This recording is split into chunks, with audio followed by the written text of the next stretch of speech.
Protein is now at Starbucks, and it's never tasted so good. You can add Protein Cold Foam to your favorite drink or try one of our new Protein lattes or matcha. Try it today at Starbucks. This is real skiing on real mountains, on real snow, on real jumps, on real cliffs. Daily Free Ski Podcast, le podcast volontairement aigri. Salut les aigris, Daily Free Ski Podcast saison 2, on est là avec toute l'équipe de Bras Cassés. On accueille pour cet épisode l'homme qui est plus aigri que nous tous réunis, celui qui ne donne jamais son prénom complet, l'un des skieurs français le plus stylé et pourtant méconnu, membre éminent des Gypsy Feeling Rider Ultra Core, adorateur de Laurent Jamet. Il est passé d'athlète à team manager, monsieur Flo Bastien. Salut Flo. Salut les aigris. Merci d'être là. On attaque par la toute première question. Tu vas nous donner la taille des skis que tu rides, le flex de pompe et les DIN que tu as sur tes fixes. Alors les skis en ce moment, alors moi j'ai un dos en kit et c'est le début de saison, donc là je suis sur des 178 qui ne m'appartiennent pas bien sûr. Flex 130. Classique. DIN 12. Oh, c'est petit. 178 pour tu mesures combien? 87. Ah, mais tu fais du slalom. C'est clair. Non, mais c'est que j'ai changé d'équipementier dernièrement et j'ai pas eu le temps de prélever une paire de skis à ma taille, donc là je suis sur des prototypes. Et quand tu faisais chez les Gypsy, tu skis en quoi? Entre 80, 91 et 87. En principe, je prends ce qu'il y a de plus grand dans une gamme. C'est quoi ton poids de forme là? Poids de forme, 81 kg. T'es en forme? J'ai pas vérifié dernièrement, mais je pense que plus je fais du marketing, plus j'ai tendance à maigrir, donc je pense que je suis plutôt aux alentours de 78 en ce moment. Putain. Faut faire le bureau qui se lève, tu sais. Ah ouais, grave. J'ai un bureau qui se lève. Ah ouais, C'est bon, que voilà. tu deviens vieux, brisé, quoi. C'est fini. T'as grandi, si on dit pas de bêtises, à Tignes. Raconte-nous un peu comment tu t'es mis au ski, comment t'es venu à faire aussi du free ski, du freestyle.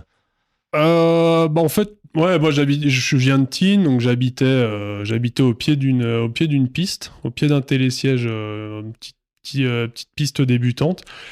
Donc mes parents m'ont mis sur les skis à peu près dès que je savais marcher. Ensuite j'ai fait toutes mes classes, ski club, etc. J'ai fait du ski alpin en club jusqu'à mes 15 ans. Et quand j'avais 10 ans, j'ai découvert le ski freestyle lors de la tournée Salomon 1080. Et voilà, là j'ai été piqué par le sport. Par le Twin Tip. Par ce bon gros ski jaune en mousse qui avait l'air tellement drôle. Et voilà, après ça m'a plus quitté, quoi. J'ai rêvé de ski freestyle toutes les nuits jusqu'à ce que je puisse m'en payer une paire. Et donc j'ai commencé à m'y consacrer en parallèle des courses de ski alpin. Et quand je suis rentré au lycée, crise d'adolescence, je me suis consacré pleinement à la pratique du freestyle. J'ai arrêté le ski alpin. Et voilà, petit à petit, j'ai commencé à skier avec des potes de là-haut, Julien Lange, Léo Taillefer. Et doucement, mais sûrement, notre pratique s'est professionnalisée. Et ensuite, un peu plus tard, j'ai transitionné vers un vrai job dans un bureau. Parce qu'il faut bien manger. Donc la rencontre Julien Lange, Léo Taillefer, c'est avant de créer les Gypsy. Ça s'est fait un peu naturellement par la passion. Ouais, c'est ça. En fait, Léo est de mon année. On était au collège ensemble. On avait fait pas mal de... Bon, on se croisait sur les courses de ski alpin depuis qu'on était gamin.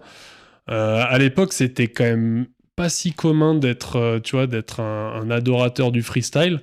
Donc, les quelques weirdos du collège qui lisaient... comment ça s'appelait ? Il y avait, il n'y avait pas Whisky encore. Il y avait Skieur Mag et c'était tout. C'était tout. Et donc les on se reconnaissait assez facilement, donc on a commencé à développer une relation, à se voir le week-end pour aller au snowpark, etc. Et après Julien Lange, je l'ai rencontré un petit peu plus tard, parce qu'il a 2 ans, il a 2 ans de moins que moi. On s'est rencontrés un peu plus tard et ouais, c'est vraiment devenu c'est la bromance, hein. C'est le non, c'est comme mon frère aujourd'hui. Puis en fait, depuis l'adolescence, on s'est plus quitté, quoi. On s'est poussé dans le ski. Tu l'as rencontré en quelle année? Parce que là, on est un peu dans le vague. Les plus jeunes d'entre nous qui connaissent pas cette époque, c'était quoi le jour exact de la rencontre de Julien Lange? Julien Lange, je pense que c'était à l'école primaire. Mais il était pas encore sur la map, tu vois, parce qu'il était petit. Et, non, après, je sais pas, je pense qu'on a commencé à skier ensemble. J'ai un peu un truc en tête, mais c'était tu vois, on s'est croisés au snowpark de Tignes. Moi, je devais avoir 16, il devait avoir 14. Et il y avait un espèce de camel, un tabletop, step up, step down. Et en fait, on sessionnait là-dessus, puis voilà, on a commencé à skier ensemble. Après, on a skié ensemble la fin de saison. On s'est revus l'été. C'est quelle année, ça? 2005, 2006. Et du coup, là, il n'y a pas de club. Tu te mets au freestyle, tu laisses tomber le club. Non, il n'y avait pas de club. En fait, à l'époque, le sport était pas... Le ski freestyle New School était pas fédéral. Donc, il n'y avait pas de club. Après, au club des sports de Tignes, il y a eu, pendant un moment, ils ont tenté de lancer une section. En tout cas, à mon époque, moi, je devais avoir 14-15 ans, 14 je pense. Ils ont essayé de lancer une section freestyle New School, mais en fait, finalement, ça se résumait à 80% de ski de boss et voilà, un tout petit peu de snowpark. Et moi, c'était pas trop ma cam, le ski de boss. Donc, j'ai essayé ça, mais finalement, j'ai décidé de pratiquer en autonomie. D'où la création des Gypsies. Ça, c'est venu un peu plus tard. Ça, c'était en fait avec Julien et Léo, en fait, on a plutôt suivi le cursus. En fait, c'était compétition de ski freestyle. Donc à l'époque, c'était beaucoup d'open. Donc il y avait la tournée SFR freestyle. Ouais, la Bouygues. Ça a changé. Bouygues SFR. Bouygues, après c'est devenu SFR. Donc il y avait ça. Après, tu avais les European Open, Austrian Open. Tu avais un peu tous les Open. Donc c'est vrai qu'à l'époque, chacun se rendait sur les compétitions par ses propres moyens. Mais on a quand même toujours gardé on a toujours eu un attrait pour la production d'images. Donc on se filmait, tu vois, Léo Taillefer avait une petite une mini DV là, donc on se filmait, on faisait nos edits, on les postait sur YouTube pour ceux qui les trouvent. Régalez-vous. Lilloy 73.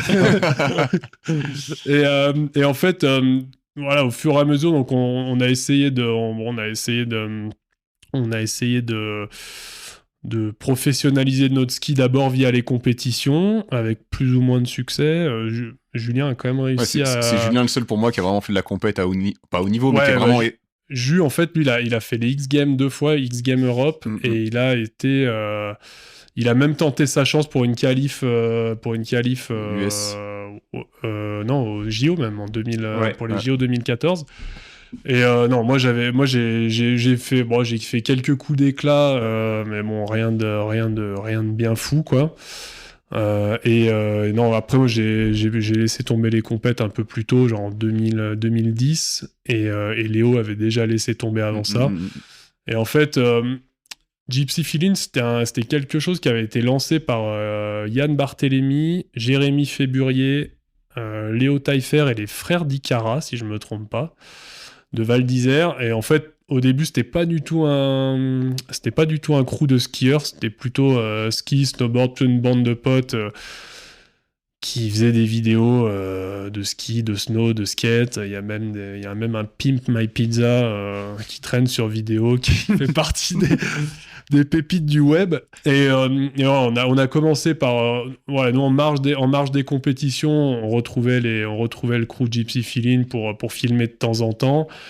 Et en fait, au fur et à mesure, ça c'est la partie ski. En fait, la partie ski tendait plus à se professionnaliser que la partie snowboard. Parce que c'est des fumeurs de joint. J'osais pas le dire. Il y avait aussi des skieurs fumeurs de joint, c'est ça que je veux dire dans les Gypsies. Oui, mais ils ont pris le pouvoir. Tu vois, mais non, on n'a jamais vraiment été axé sur le cannabis dans ce collectif. Plutôt sur les Taz. C'est le titre d'un de vos films. C'est vrai. Ce genre de Taz. Temporary Autonomous Zone, hein, bien sûr. Tout à fait, évidemment. Comme le Gonzo, c'est du journalisme. C'est exactement, c'est tout n'est que journalisme et littérature chez Gypsy Philippe. On y reviendra. Non, on était quand même très performants. Alors, c'est un bien grand mot, mais on voulait régner sur le game, donc il n'était pas question de perdre du temps avec des stupéfiants, quoi. Et justement, se professionnaliser, à quel moment tu te dis, je vais faire ça mon hiver, tu vois? T'es au lycée, t'arrêtes l'école? Alors en fait, c'est pas parce qu'il a une tête de mec pas instruit. J'avais aucune ambition professionnelle à part le ski. Donc j'ai eu mon bac. Ma mère m'a quand même obligé à faire un DUT. Donc je l'ai fait, mais je l'ai eu. Le classique à Annecy. Non, Bourget-du-Lac. Okay. Gestion administrative et commerciale. et ça m'a bien servi plus tard. Hein. Ça avait beaucoup de valeur aux yeux de Camille Jacou.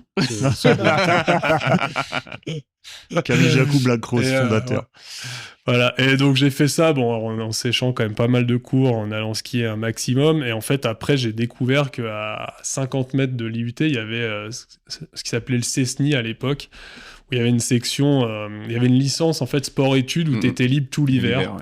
Et donc, à partir de 2000, ça je pense que c'était en 2010. 2010, j'ai été libéré tout l'hiver et après j'ai eu ma licence et après j'ai arrêté les études. J'ai fait que j'ai vécu pour le ski pendant quelques années, travailler printemps, été, automne, skier tout l'hiver et après je me disais quand même que la licence CESNI était peut-être pas assez sérieuse dans mon CV, donc j'ai refait une autre licence par correspondance un peu plus tard, mais en gros ça a été à partir de 2010, je me suis dit que je devais passer l'hiver sur les skis. T'as passé tes hivers et pour filmer. Filmer la compète à fond de gypsy, sortir des films. 2010, j'avais essayé. J'avais décidé de me consacrer au slopestyle en compétition. Donc j'avais fait un bon début de saison. À l'époque, j'avais pas beaucoup de soutien financier des sponsors. Et en fait, j'avais en une semaine, en début de saison, j'avais gagné un slopestyle à Val Thorens. J'avais eu un truc, une invitation à un Big Air et j'avais fait une rail jam. En fait, je m'étais fait un prize money de 8 000 € en une semaine, donc ça m'a payé ma saison. Et donc c'était pas cher ta saison à l'époque. ouais, non, c'est ça. C'est vrai. Je vivais de pas grand chose. C'était une belle époque. Et ouais, je suis parti aux US à Breckenridge pendant un mois. Après, j'ai fait tous les Open européens. Voilà, je me suis fait éclater par Gus Kenworthy et toute la troupe. On oublie cette époque aussi des débuts de saison très freestyle à Breckenridge où pas mal d'Européens allaient parce que c'est échappé très tôt et nous il n'y avait rien qui était fait. C'était le rêve, hein. On avait loué un appart pour 4 personnes, on était 12 dedans et voilà, forfait saison à $300 et non, c'était le rêve, hein. C'est vrai que quand on est dans le ski freestyle, il faut le faire une fois. C'est clair. Moins. Sauf que là, le forfait saison aujourd'hui, il doit plus être autour des 1005. Je sais pas, je pense que c'est un Icon Pass, ça doit encore se monnayer pour... Ouais, si tu l'achètes en août. C'est pas si cher aux États-Unis, c'est le forfait journée qui est cher. Bon, là, on diverge un peu. Et tu parlais un peu d'argent et justement des premiers sponsors, parce qu'il faut financer un peu ta saison, bon, même si tu arrives à la financer sur 10 000. C'est qui les premiers qui t'aident financièrement, je parle, hors matos? La première marque qui m'a fait un chèque, je crois que c'était Von Zipper. Ok. Marque d'optique. Ouais, alors les jeunes, Von Zipper. Qu'est-ce que c'est? Non, franchement, c'était très G à l'époque. Carrément. Et après Corrupt. Et voilà, Corrupt. Tu peux développer un peu Corrupt parce que nous, vu que t'es un tignard, je pense que t'es au cœur du recteur. Alors non, moi j'étais pas dans la A-Team à la base, hein, quand ils ont lancé. Moi je skiais pour Apo Ski. C'est vrai. En fait, moi j'étais vraiment... J'étais à peu près aussi nonchalant que j'en avais l'air, c'est que j'étais persuadé d'être suffisamment fort en ski pour que les sponsors ils viennent me voir. Grosse erreur. Pas besoin d'envoyer j'étais le dernier de la bande à pas avoir de sponsor, quoi, parce que pour moi mon talent allait servir d'aimant. et donc Julien Lange qui était un peu moins bête que moi à l'époque avait été rentré chez Apo. qui était passé qui relançait, je pense il y avait eu, on devait en être à la 3e ou 4e itération de la marque. Et donc, ils se lançaient, en plus de relancer la marque Snow, ils lançaient une marque ski. Donc, ils avaient pris en skieur Romain Grosjean et Julien Lange. Et donc, Jus a fait une saison chez Apo. Puis, à l'été, je crois que c'est l'été 2008, il y a donc Guerlain qui a lancé Corrupt. Et voilà, il avait repéré le potentiel de Julien. Donc, il l'a sorti de chez Apo. Et en fait, moi, j'ai récupéré le baquet de Julien et je suis rentré. Voilà, ça a été mon premier sponsor. Mon premier sponsor. On a eu justement Richard Pernin qui parlait de Corrupt. Raconte-nous comment tu rentres, comment tu vis, parce que Corrupt à l'époque, c'est vraiment genre la Dream Team du ski. Comment t'as vécu ça et comment ça s'est fini aussi? Alors, en fait, moi, je suis rentré pareil. Coup du sort. En fait, à l'époque, je piggybackais pas mal sur les avancées de la carrière de Julien Lange. Et en fait, j'ai fait une saison chez Apo, dépôt de bilan. Et donc, on était à l'automne, au mois d'octobre, donc pas hyper tôt pour trouver un sponsor. Et en fait, Corrupt avait un team camp sur le glacier Atine. Ils avaient fait une table de 30 mètres, etc. Et donc, ils s'entraînaient. Et donc, Julien m'invite un soir au chalet où il y avait Guerlain. Et donc, je parle de ma situation à Goun. Il me dit, viens demain, passe sur le glacier à la table, etc. Et donc moi, entretien d'embauche, Tu lances tout ce que t'as. Voilà, non, à l'époque, j'avais quand même quelques moves sur demande, tu vois, je pouvais arriver, premier, je pouvais ouvrir une table en Switch 1080 direct, donc je me mets un peu la presse. J'essaye de rester cool, mais de faire forte impression. Et puis et donc ça l'a fait. Donc Guerlain était quand même cool, hein, tu vois. Puis en plus, lui, je pense qu'il avait à cœur de parrainer un peu les jeunes tignards. Donc il m'a pris direct sur un deal assez basique, hein. C'était du matos, mais c'était, déjà, tu vois, venant d'une marque comme Apo, là, t'arrivais. Donc déjà, t'es avec toutes les méga stars de l'époque, Richard, TJ Schiller, Justin Doré, Colby West. Ouais, Colby West, tu vois, Gus aussi. Il y avait Gus, ouais. Tu sais, ils avaient un programme course avec à peu près toutes les marques de fixation, donc tu vois, ouais, ok, tu veux des skis, tu veux quoi dessus? Des marqueurs, des Salomon, des looks, quoi. Mais j'ai pas de thunes. Non, mais c'est gratos. Donc, c'était vraiment c'était incroyable. Et en fait, ça, c'est ma première saison chez Corrupt, c'est celle où je fais mon début de saison à 8000 balles, là. Et en fait, du coup, Guerlain, tu vois, il a vu passer ça, il s'est dit que j'étais sérieux. Et donc, en fait, juste après ça, j'ai eu accès en plus à un support financier. Et non, ça a été franchement, ça a été des belles années.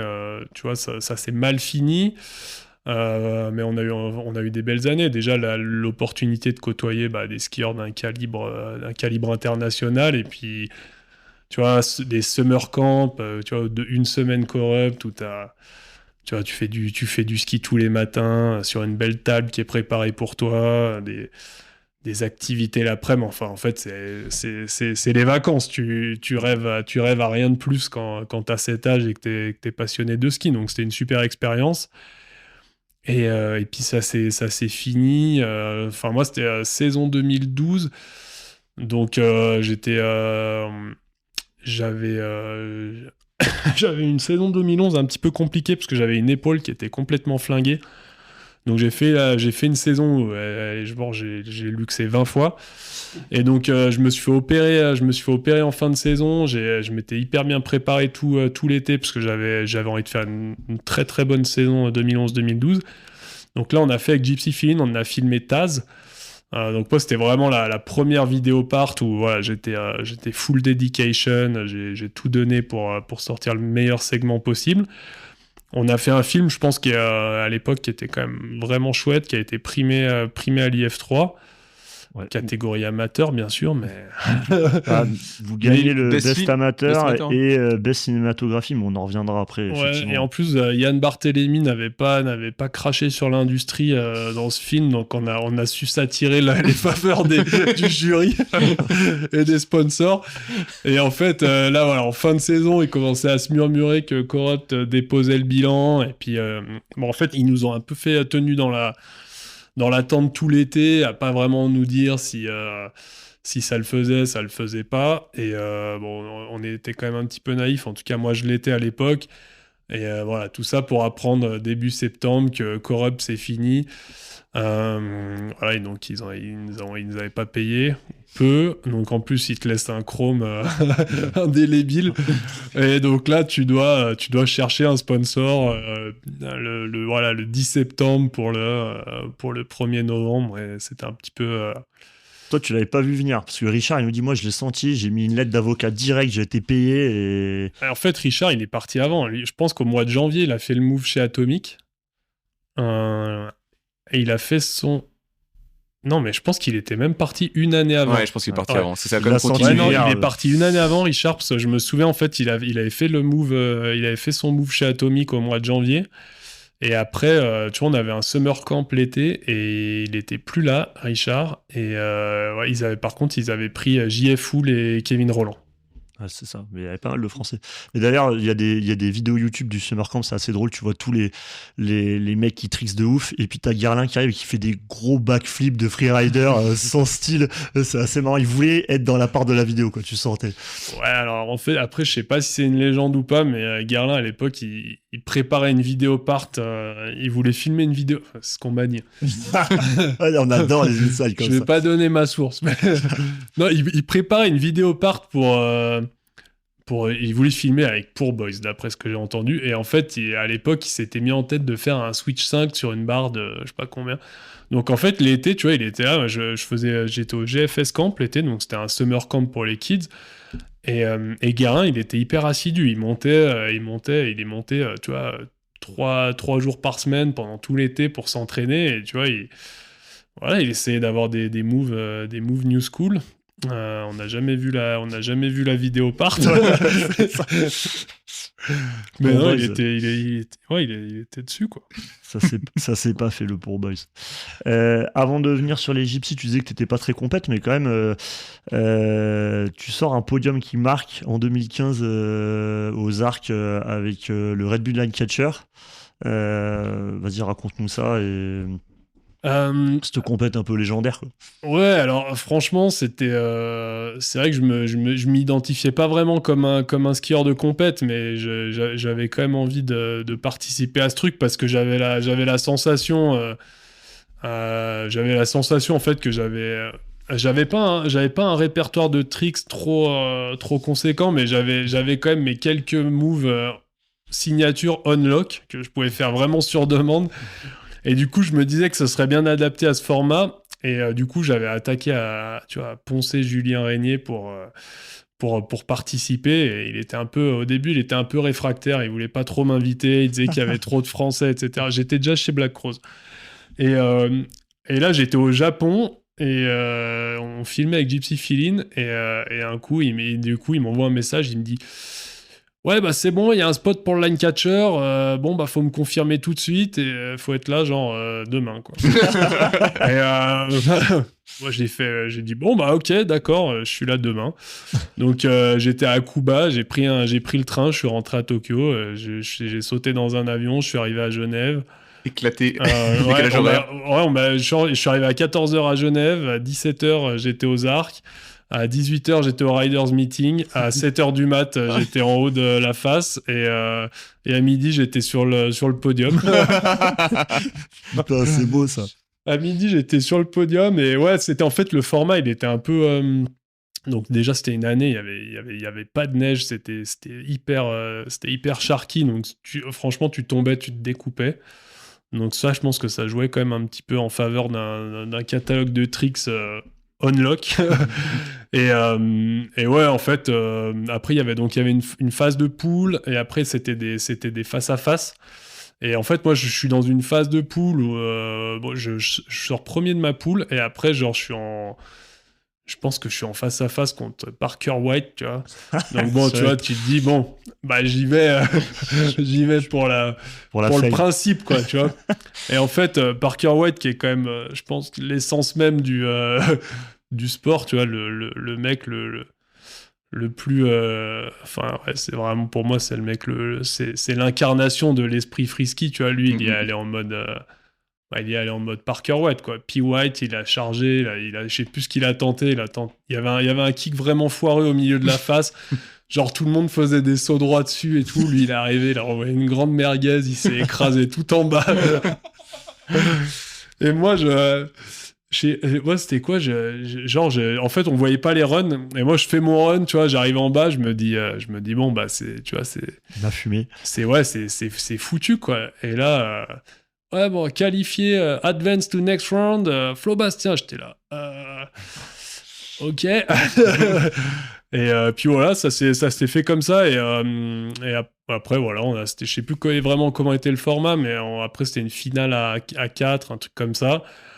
Moi, j'avoue que là, je commençais à tirer la langue, j'arrivais plus à rien. Mais bon, vu qu'il y avait beaucoup de déchets, il y a que Nico Vunier, ce genre-là, qui était au-dessus, là, qui avait sorti tous les runs qu'il fallait quand il fallait. Moi, ça m'a mis 3e.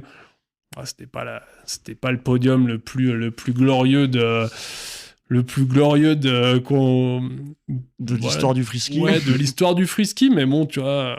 Ah là, le podium, c'est 1 Vunier, 2 LDM, Laurent Demartin et toi qui fais 3. Ouais, et Taillefer qui fait 4. Est-ce que oui, tu veux passer aux questions de la commune avant d'attaquer les gypsies? Allez, jingle. Les questions de la Commu Daily Frisky.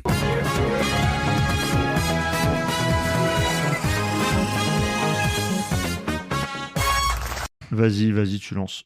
Ça fait quoi de passer de la Haute-Tarentaise à Chamonix? C'est très dur. C'est deux zones sinistrées de la France. Non, tu vois, c'est vrai que Chamonix, c'est hyper réputé. C'est la mecque dans le game, etc. On te dit le terrain, c'est incroyable. Mais moi, la première fois que je suis venu ici, parce qu'en fait, ma femme est de Chamonix. Et donc, la première fois que je suis venu skier à Cham, j'ai été hyper surpris de faire la queue au télésiège. Ça m'était jamais arrivé. Et ouais, c'était le premier choc. Après, de fil en aiguille, j'ai fini par m'acclimater à l'endroit. Moi, j'aime assez bien la vie toute saison qu'on peut avoir dans cette vallée, surtout que j'habite un petit peu à l'extérieur. Mais c'est vrai que quand c'est bien, quand il y a de la neige jusqu'en bas de la vallée et que tu as accès à tout le terrain qu'offre Chamonix, c'est incroyable. Enfin, c'est raide, c'est long, c'est soutenu, il y a des volumes de partout, tu peux vraiment skier, tu peux vraiment skier fort, vite et longtemps, et je pense que tu trouves ça nulle part ailleurs. Après, tu viens aussi, en venant de Val d'Isère, où Tignes, c'est un des grands, peut-être un des meilleurs domaines de France, donc tu compares deux choses où en plus vous aviez un glacier. Enfin, tu vois, pareil, tu peux dire à Cham, tu peux skier super à 3000, tu peux skier au mois de novembre, en mai.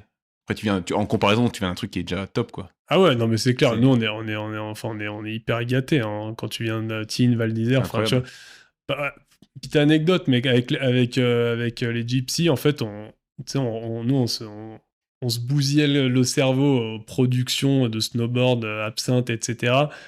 Et genre, je sais plus, c'était dans 12, je crois. Il y avait Revelstoke, il y avait un segment Revelstoke incroyable. On s'est dit, mais l'année prochaine, on va à Revelstoke. Là, tu vas voir, là. Les influencés, quoi. Et genre, on est arrivé à Revelstoke et on était là, mais...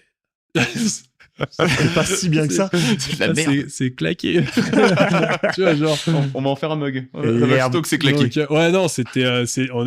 On cherchait les runs et tout, et en fait, faut fureter un peu dans la forêt. C'était que des mini-lines, des mini... en fait, ça se prêtait hyper bien pour filmer, mais nous, on s'attendait à quelque chose de grandiose, que toutes les lines nous sautent aux yeux, etc. Et on avait été un petit peu déçus. Et c'est bien, l'herbe n'est pas plus verte ailleurs. Et d'ailleurs, tu réponds quoi quand les ricains ou les étrangers te demandent le meilleur domaine? Pour moi, non, c'est Tine Val d'Isère, hein, sans aucun doute. Enfin, je pense Tine pour le côté ensoleillement et ski au pied qui est quand même un vrai confort. Moi, à chaque fois que je remonte là-bas et que je passe un week-end ou des vacances, j'ai l'impression que les journées elles durent 3 heures de plus qu'à Chamonix parce que tu ne prends pas ta voiture et que tout est à proximité. Mais après, en termes de ski, c'est Val, sans aucun doute. Il y a tout. Il y a les pistes sont folles, les hors-pistes sont vraiment bien, et t'as du dénivelé. Et puis il y a même un snowpark. Encore. Ouais, pour moi. Deuxième question de la commu. Que penses-tu de la conscience professionnelle des riders de nos jours ? Ça. Une bonne question pour Flo. La conscience professionnelle, en fait, t'as un peu de tout, mais par expérience... Attends, tu ne vas pas nous la mettre à une réponse de Normand. Alors, il y a des mecs qui ont vraiment une conscience professionnelle incroyable. Typiquement, j'ai travaillé pendant plusieurs années avec Nikolai Schirmer chez Black Rose. Enfin, c'est le mec, il a réinventé le job. Hein. C'est quand tu bosses avec Nikolai, tu bosses avec une agence, tu bosses pas avec un athlète. Donc conscience professionnelle imbattable.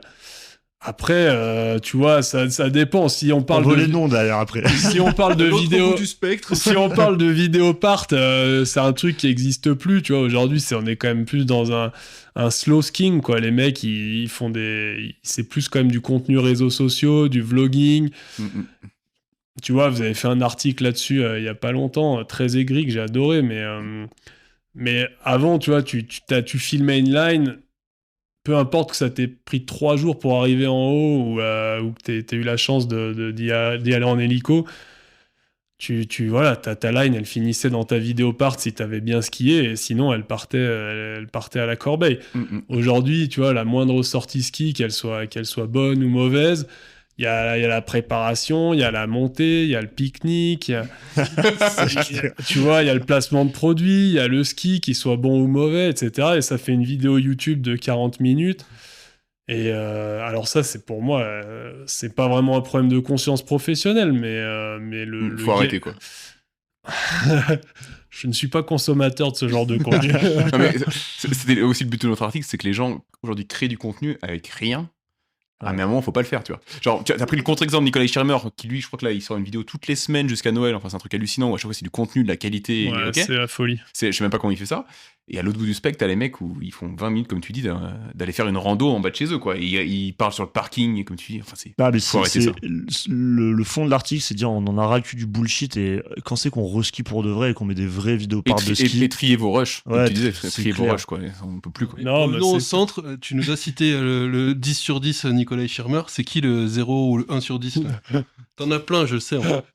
Ah ouais, mais je peux pas name drop ici, là. Sans les name drop.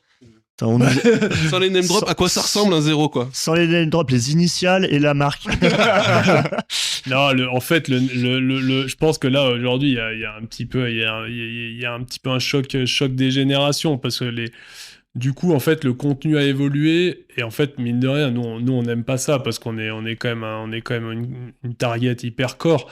Mais le fait est que les contenus de moisi là, qui durent 40 minutes pour une mauvaise sortie dans un couloir réchauffé, ça fait des vues, tu vois, parce que ça engage avec une audience qui est...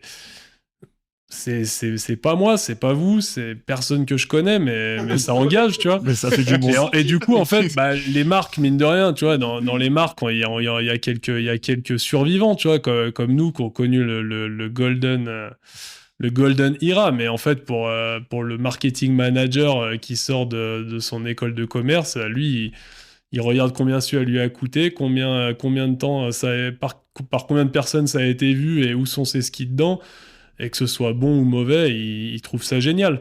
Et donc, en fait, aujourd'hui, ça dicte quand même un petit peu la manière dont travaillent les pro-skieurs. Et donc, quelque part, c'est dur de remettre en cause leur conscience professionnelle, parce qu'en fait, ils font ce qu'ils ont à faire et ils font ce qu'on leur demande de faire. Et je pense que ce qui est plus difficile aujourd'hui, c'est pour un peu les survivants de la Golden Era, mais qui bossent pas derrière des bureaux dans les services marketing, qui sont toujours sur les skis. Et tu vois, qui continue de te pitcher des vidéoparts de 3 minutes et tout, tu vois. C'est un peu malaisant, ça. Et toi, t'es là, ouais, tu vois, bon, déjà, t'es vieux. Tu vois, t'es vieux, c'est plus que les gens demandent. Mais quelque part, c'est ce qu'on demande. On veut voir la vidéopart de, tu vois, de Seth Morissa. Ouais, même sans remonter si loin, tu vois, il y a plein de skieurs. Kyle Jones, en ce moment, qui fait des trucs de fou. Il est pas convaincu. Ouais, je suis pas target audience de Kai Jones. Ah ouais? Non. Bah, j'ai besoin de m'identifier. Là, tu vois, l'adolescent, tu vois. T'es pas nostalgique. C'est trop le Golden Boy. Pas. C'est trop Golden Boy. Moi, tu vois, c'est. Moi, je kiffe bien. C'est le retour du ski porn. Ouais, non, mais après, il est très talentueux, tu vois. Mais j'aime bien les Finlandais, je trouve, ils ont une scène assez sombre. Il y a pas mal de mecs. C'est sombre. Non, mais tu sais, c'est un peu l'underground. Il y a vraiment des mecs, ils sont trop talentueux. Tu vois, par exemple, c'est Jonas Kanga et Antu Oikonen. Là, c'est très corps comme nom. Vous ne le connaissez pas, il a pas envie d'être connu et pourtant, il est très fort. Mais en fait, ces deux-là, tu vois, c'est des gars. Tu sens qu'ils ont toute la panoplie, ils ont tous les moves, ils pourraient faire des triples corps, ils pourraient faire ceci, cela, mais ils ont mis leur talent au service d'un, tu vois, d'un ride plus, tu vois, du beau geste, quoi. Tu vois, c'est des nouveaux axes de rotation, des grabs que t'as jamais vus, tu vois, des combinaisons dans des lignes, etc. Et ça, moi, je suis très, très... Bah après, je pense que ça répond un peu à ce qu'était Gypsy aussi à l'époque pour vous. Vous étiez un peu des gros snobs du tricks, de ce qui était... Bah ouais, autorisé. Après, avec Léo, c'est un autre truc, parce que Léo, il faisait pas mal de choses interdites. Mais c'était la police. Ouais, la police du style de l'époque, du bon goût, quoi. Ouais, tu vois, moi, j'avoue que j'étais un petit peu comme ça. Et j'étais un peu, le mec. Un petit peu. Mais après, tu vois, par exemple, tu vois, Julien Lange, lui, il était plutôt axé progression. Tu vois, il avait tous les... Enfin, les doubles, il avait tous les doubles dans les deux sens, les machins, les trucs. Tu vois, que ce soit grabé, tweaké ou juste grabé, un peu backseat, etc. Il était moins orthodoxe sur le sujet. C'est le moment de lui parler. C'est vous, hein, c'est à vous de le faire, mais c'est le moment de lui parler du débat Julien Lange versus Flo-Bastien. C'est une des questions. On a eu ce débat avec Richard Pernin. Qui était le plus fort entre vous deux? Willy prenait ta cause et moi je prenais la cause de Julien. Non, c'est moi, Julien. Julien est le plus fort. Julien est... Vous avez pas toujours pas compris. C'est une des questions de la commune. Et moi. C'est Permin qui pensait que c'était toi. Alors, Richard, j'apprécie parce que t'es quand même le boss, donc si tu le dis, c'est que ça doit être un peu vrai. Mais non, après, je comprends que... Enfin, non, je comprends pas. Je sais que mon ski peut susciter un peu d'émotion, tu vois, chez une audience réceptive parce que tu vois, parce que déjà j'ai toujours fait gaffe à bien m'habiller, tu vois, c'est soigné. Non, j'ai été soigné autant dans le fond que dans la forme. Et après j'avais quand même j'étais quand même assez technique, mais j'avais une trick sélection qui était pas mal, tu vois, des Switch Misty, des Nose Butter, des hand drag, etc. Ouais, tu vois, c'est quand même des moves que tu vois pas tout le temps, donc quand tu les vois, t'es là, ouais, cool. Après, j'avais un bon pop, donc j'allais haut, j'étais toujours plaqué 8 vis, etc. Après, franchement, le débat n'existe pas, c'est-à-dire qu'en termes de performance, en fait, Julien Lange, je pense que personne se rend compte, mais tu vois, pour l'avoir vraiment fréquenté, mais genre, tu vois, c'est mon avis, hein, mais en fait, tu vois, et pour moi, il est à mettre dans la catégorie des personnes, tu vois, très talentueuses sur cette terre, tu vois, genre Michael Jordan. Non, mais c'est genre le potentiel du mec, il est infini. C'est un truc, c'est Sangoku, quoi. Le mec, en fait, il a je dirais qu'il n'a de points faibles que, tu vois, son mental qui a pas toujours joué en sa faveur en compétition. Parce que je pense qu'en fait, on lui a tellement toujours dit qu'il était trop fort que, tu vois, quand il était au départ d'une course, bah, tu vois, il se disait, bah, je peux pas faire un top 5, quoi. Faut que j'écrase tout le monde. Mais après, tu vois, et donc ça, en compète, ça a joué en sa défaveur. Mais après, tu vois, en vidéopart, en filming, en fait, tu vois, il y avait ça arrivait à peu près vers la fin février, tu vois, où en fait, il passait en mode T-1000. T-1000, c'est le robot dans Terminator, là, qui est imbattable, et là, il passait en mode T-1000. Et en fait, de à peu près début mars jusqu'à fin avril, tu vois, c'était le festival. Tu vois, chaque spot était fracassé dans tous les sens. Et tu vois, moi, ça m'a vraiment challengé de skier avec lui. Mais après, tu vois, t'es content. T'as fait, il y a un petit spot backcountry. T'as fait ton switch Misty. Tu l'as bien replaqué. Ça t'a pris 3 essais, tu t'es tordu la nuque dans le processus. Lui, il a fait double cork à droite, double cork à gauche, switch double cork, et toi, le soir, t'es au bar, tu fêtes la fin de ta vidéo part parce que c'était le dernier trick qui te manquait. Et lui, le lendemain, il remet ça, double ligne, cork 7 à droite, cork 7 à gauche. Donc, il est écœurant, mais je pense que c'est le genre de mec, si les marques avaient cru en lui et lui avaient donné les moyens de faire d'aller en Alaska, d'avoir des gros budgets pour filmer, il aurait cassé le game. Franchement, ouais, c'est l'un des riders les plus sous-cotés, et aussi, il est aussi hyper fort en snow, quoi. Il a fait une vidéo où il est sorti ski snow, c'est abusé, quoi. En snow, il est absolument écœurant. Hein. En snow, il a des moves. Tu sais, il y a quelques saisons, là, on est allé au parc ensemble. Moi, j'étais en ski, il était en snow. Tu vois, t'es là, tu te mets la transpi pour faire un switch 5. Lui, il est là, switch backside 7, machin, il enchaîne tout. Et en fait, dans tout, tu vois, il fait de l'escalade, il s'est mis à la grimpe, il fracasse tout le monde. Il veut construire une maison, il construit une maison tout seul. Tu vois, en fait, le gars, quand il rentre dans un truc, il lâche tellement pas. Et vu qu'il est talentueux, ça fait des trucs convaincants au final. Bon, en tout cas, Julien Lange, il fait partie de la On va liste. voir, non Bah oui, il fait partie de la liste. Il est pas mort. Vas-y, on enchaîne. Non, il est pas mort. Hein, Bien vivant. D'ailleurs, si vous vous faites mal sur les pistes de Tignes, vous aurez peut-être la chance d'être secouru par Julien Lange. Pisteur. Autre question, c'est la dernière. Après, on repart sur les gypsies et puis on reviendra dessus. Pourquoi vous vous preniez pour des grosses thugs alors que vous veniez de Val d'Isère ? Tiens, bonne question.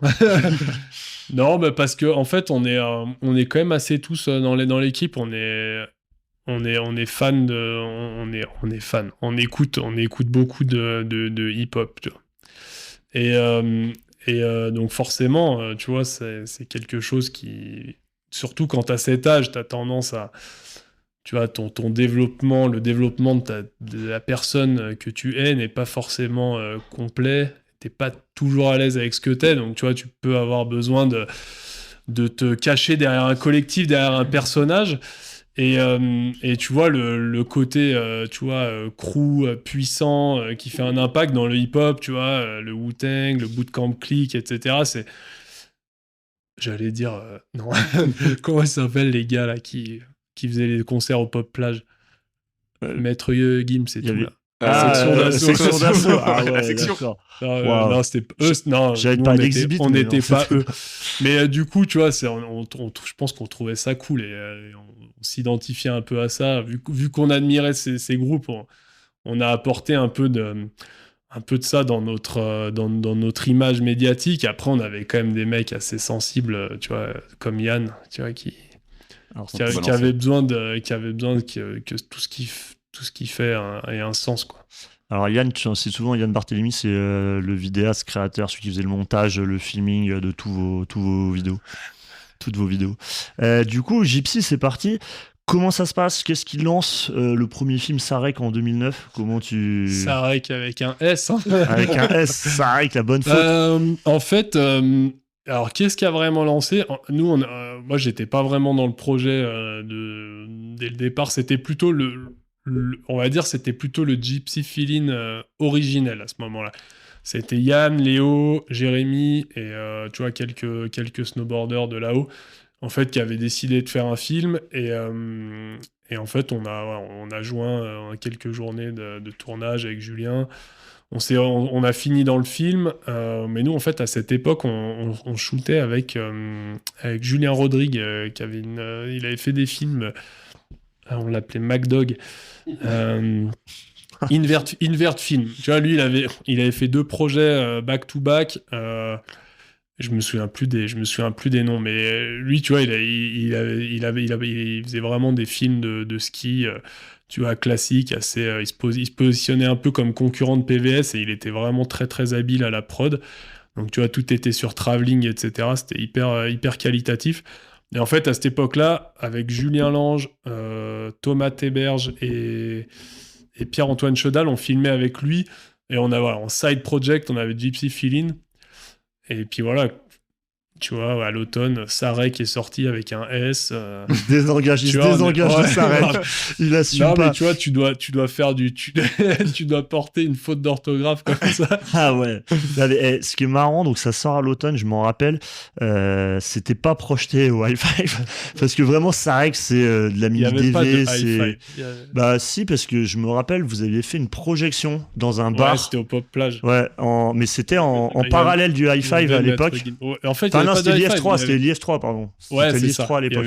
Mais je suis même pas sûr. Je pense que non, c'était une soirée PVS et Sarek était projeté. Je suis quasiment certain parce que on a les premiers IF3 et vous aviez fait cette soirée dans un bar et j'avais vu le film.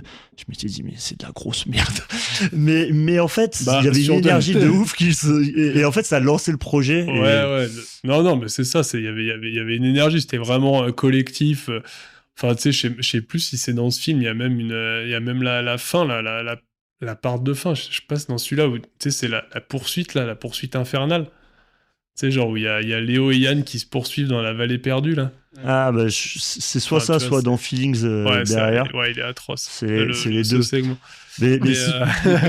Mais en tout cas, effectivement, on voit la filmographie Gypsy, les deux premiers opus, là, Sarek et Feelings, on sent que voilà, c'est bien amateur, mais il y a une énergie qui se crée. Et à partir de Gonzo, là, il y a un gap qui est passé en termes de qualité d'image. Et après Taz, ça commence vraiment à avoir une DA Gypsy Feeling, donc Taz c'est 2012.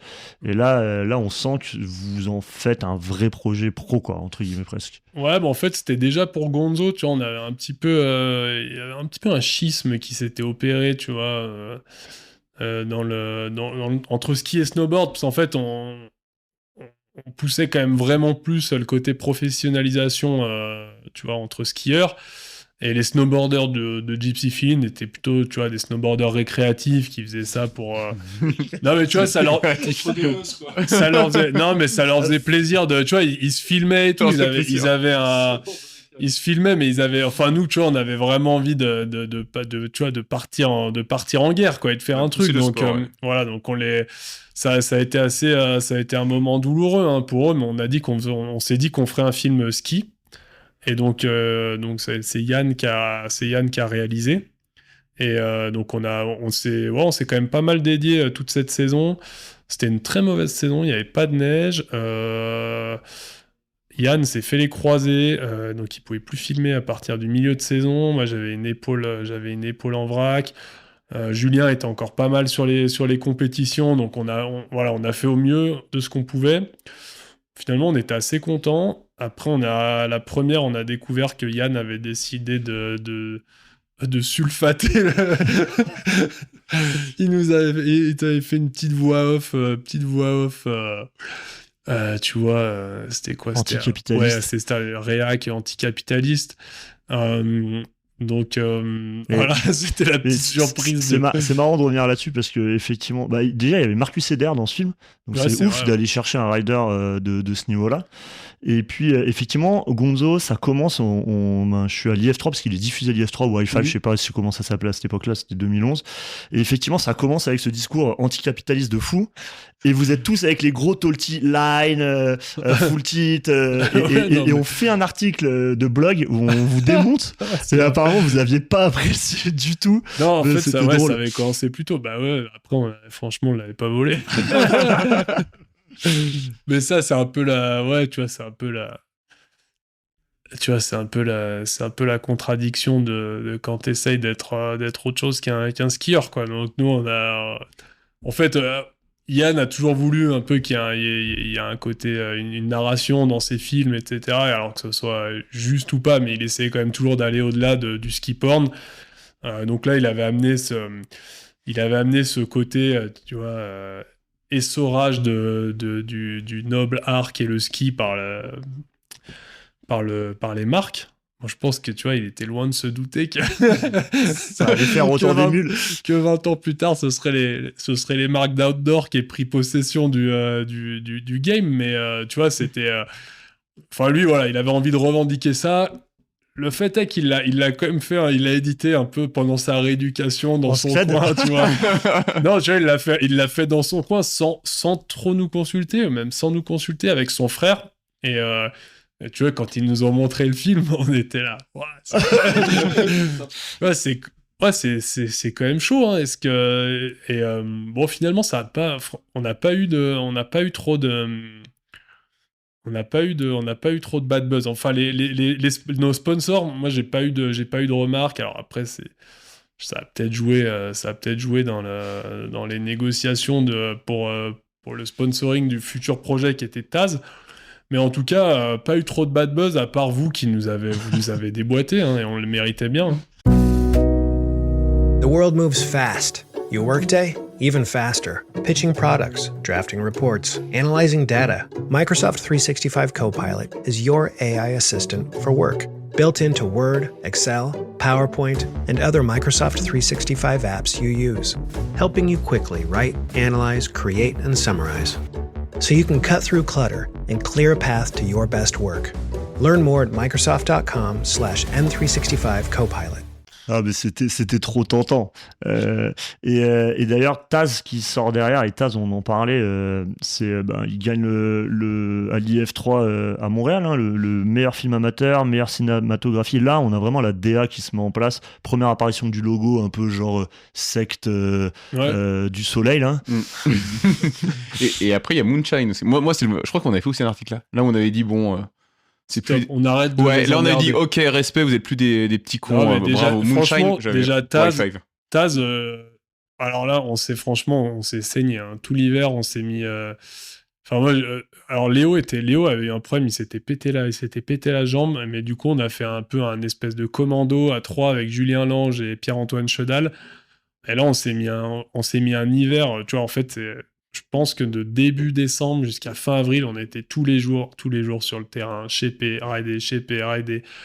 On s'était saigné, on était allé à Revelstoke et tout.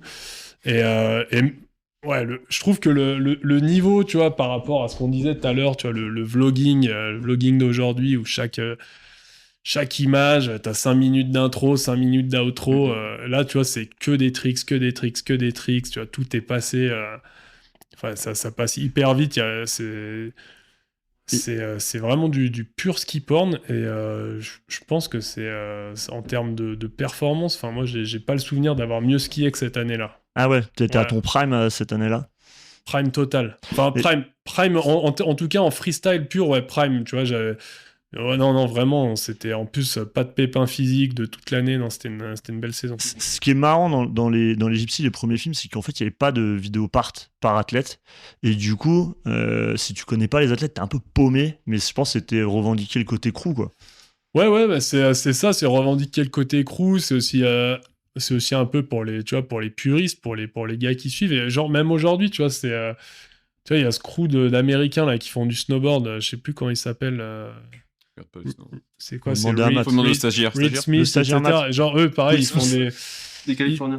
Non, je crois que c'est des mecs d'Utah. Et pareil, tu vois, ils sont quand même assez hauts dans la hiérarchie des crews street, et ils font des vidéoparts, enfin des films où il n'y a pas de vidéopart, il n'y a pas de nom, il n'y a rien.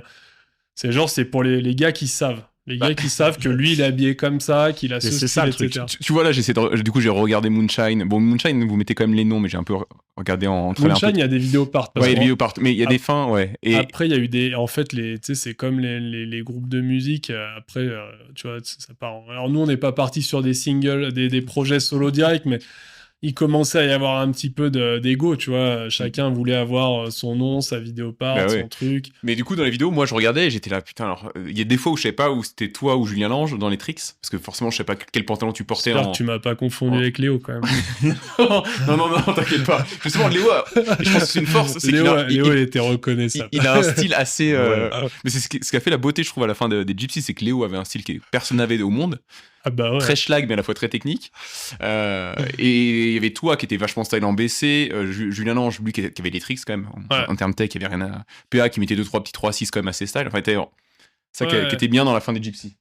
Mais ouais, pour les Gypsy, effectivement, après, vous êtes arrivé au sommet avec Moonshine et Voodoo. Et Voodoo, je pense que faut aller le regarder. La part de Jules Ange, là, quand il est sur l'espèce de truc en bois où il est en ose press au-dessus de Tim, là, c'était fou. Enfin, moi, ça m'a genre mind-blowing. Ouais, non, mais celui-là, en fait, après, à partir de Moonshine, on a ajouté le côté musique, tu sais, dans la DA des projets. Alors, en fait, Yann, il a un pote, DJ Sims, qui est genre... D'ailleurs, faut checker ce qu'il fait, c'est vraiment chouette.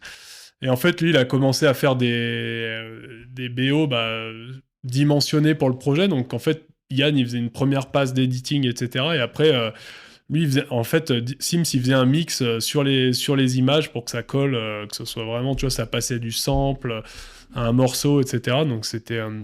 ça faisait... Il y avait vraiment une... comment dire... Tout s'enchaînait hyper bien, autant en termes d'image que de son. Donc c'est quelque chose qu'après qu'on a perpétué sur les 2 projets suivants. Donc il y avait Voodoo dont tu parlais, mais en fait ça après c'est Cruise Control, vraiment le dernier. Ouais.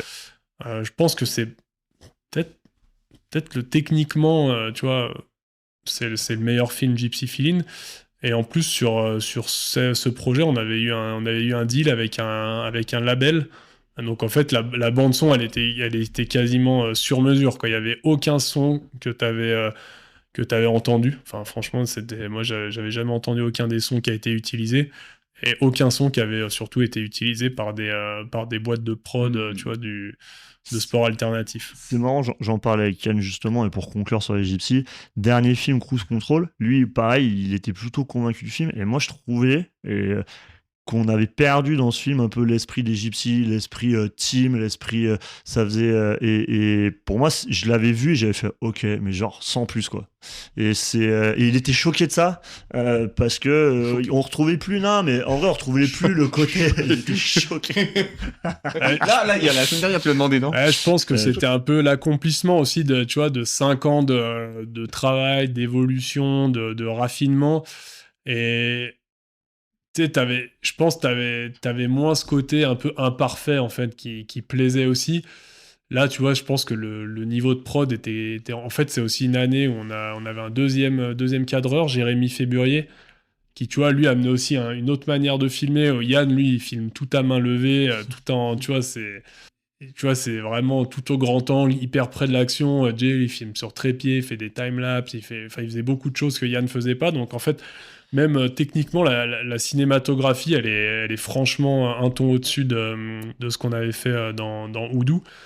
Mais je pense qu'en fait, c'est tellement bien, pas très humble de dire ça, mais c'est tellement bien packagé, tellement bien réalisé que, en fait, Gypsy, avec ce projet, est vraiment devenu, je pense, une boîte de production professionnelle. Et t'avais plus ce côté un peu artisan, attachant, etc. Et après, je pense que c'était aussi la fin de l'aventure, quoi. On était... tu vois, on avait atteint le niveau qu'on souhaitait atteindre, le produit qu'on souhaitait avoir. Et après, tu vois, bon, on a chacun un peu pris certains ont arrêté, d'autres sont partis sur des projets perso.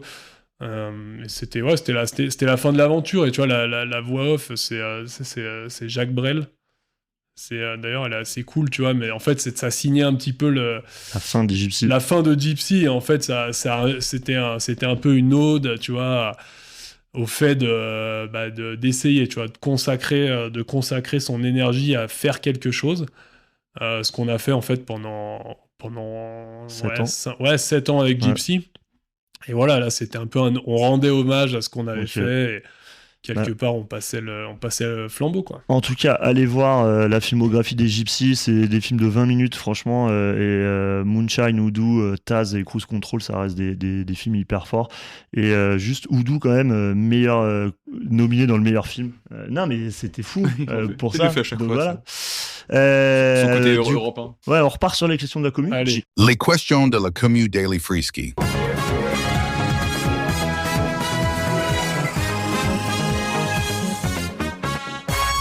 Qui était le plus arrogant chez Black Crow? Alors, élargi, Yorgo Tloupas, en fait, est vraiment très arrogant. Ouais, j'avais un arrogant meter, tu vois, un ranking des plus arrogants. Et c'est vrai que, tu vois, il y a quand même pas mal de prétendants entre Camille, lui, Sachant que Julien. l'arrogance était élevée c'était le branding de la marque aussi, quand même. Ouais, mais tu vois, quand ils disent « ugliness of the market », il est vraiment... Il se positionne au-dessus de tout, en fait, avec cette phrase. Et non, il est vraiment au-dessus. Après, il peut se le permettre parce qu'il fait des très beaux skis et qui travaille très bien, d'ailleurs, sur l'image de marque de ses clients. Mais ouais, il a cassé le ranking.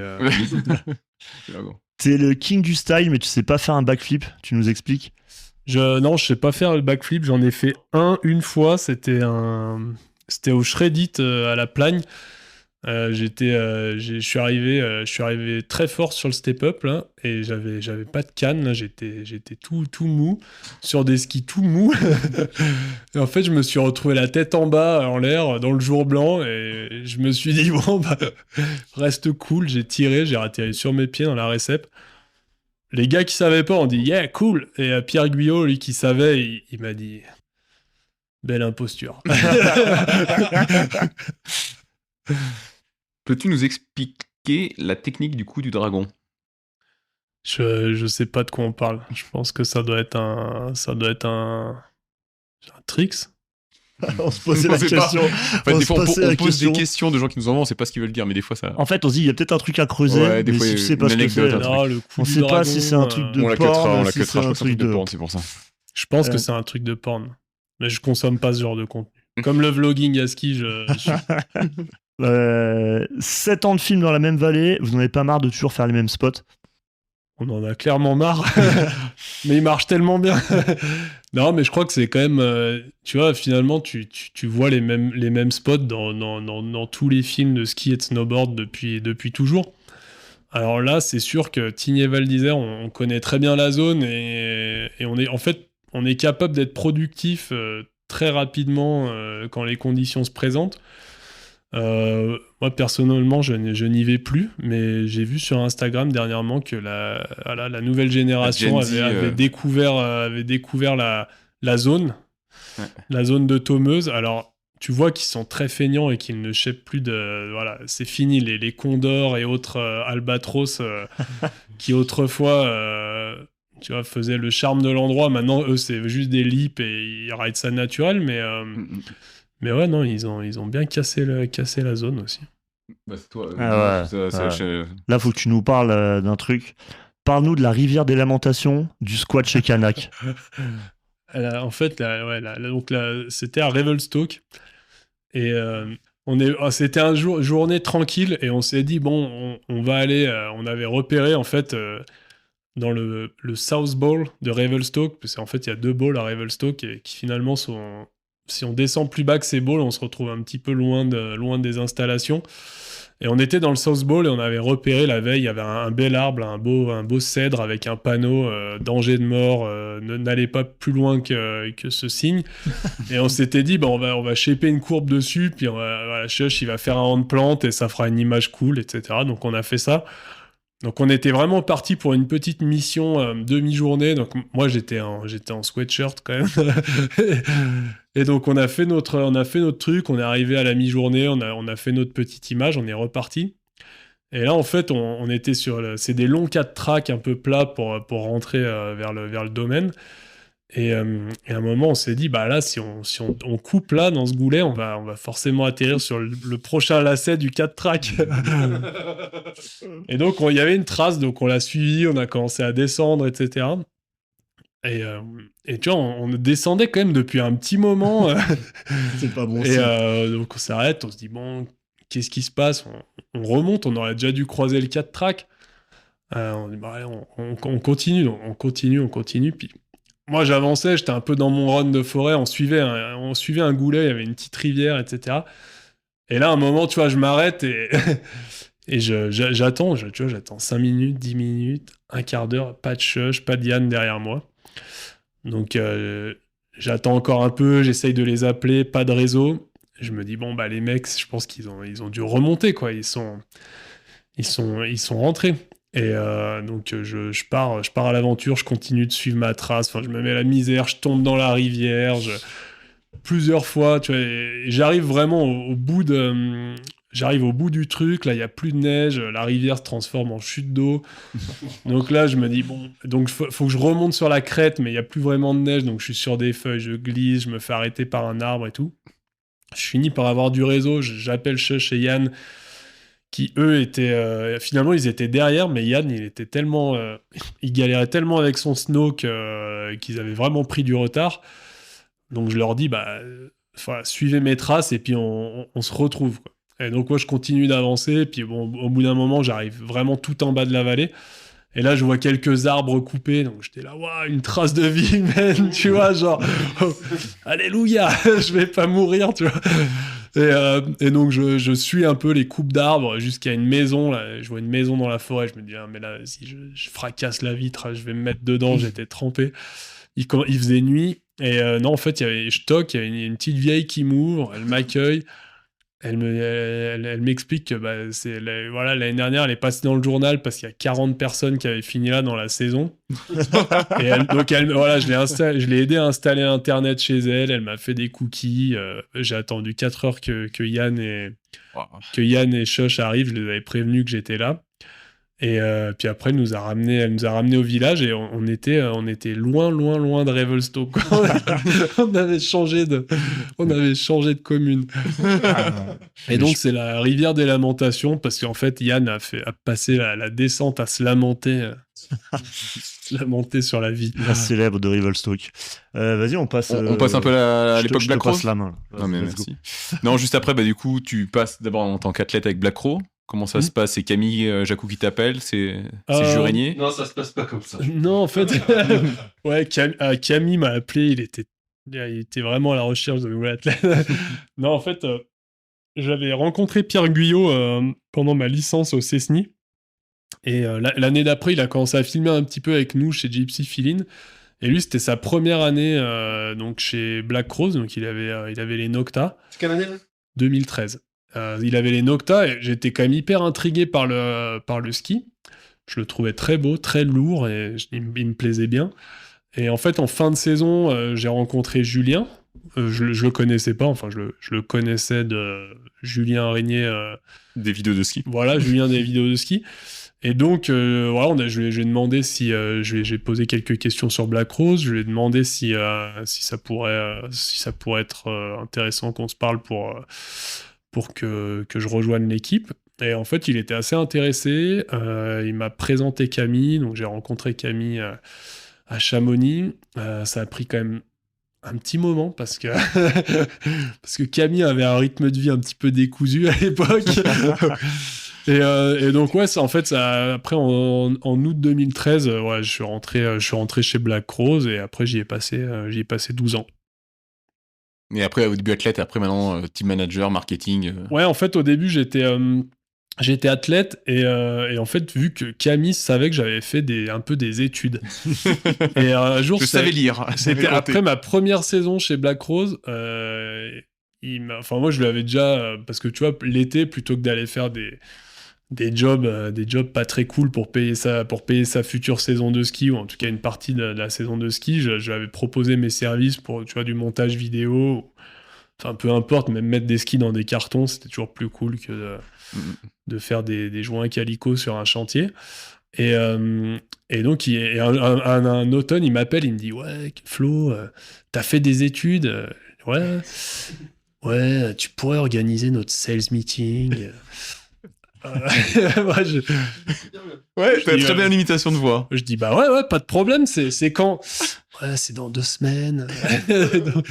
Et donc, j'avais jamais organisé d'événement ni quoi que ce soit, mais j'ai tenté le pari. Puis ma femme, à l'époque, bossait dans une agence événementielle, donc elle m'a coaché. Donc, je me suis mis un peu la pression. J'ai organisé le sales meeting en 2 semaines. Ça s'est bien passé. Et en fait, l'année d'après, l'été, ils lançaient un e-commerce, et ils avaient besoin Black Rose avait besoin, tu vois, de faire des vidéos produits, de préparer un peu tous les assets pour nourrir le site web.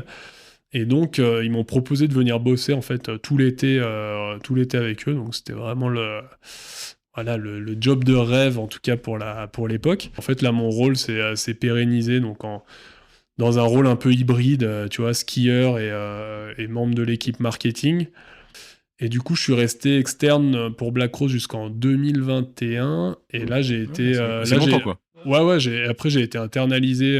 Là, par contre, en 2021...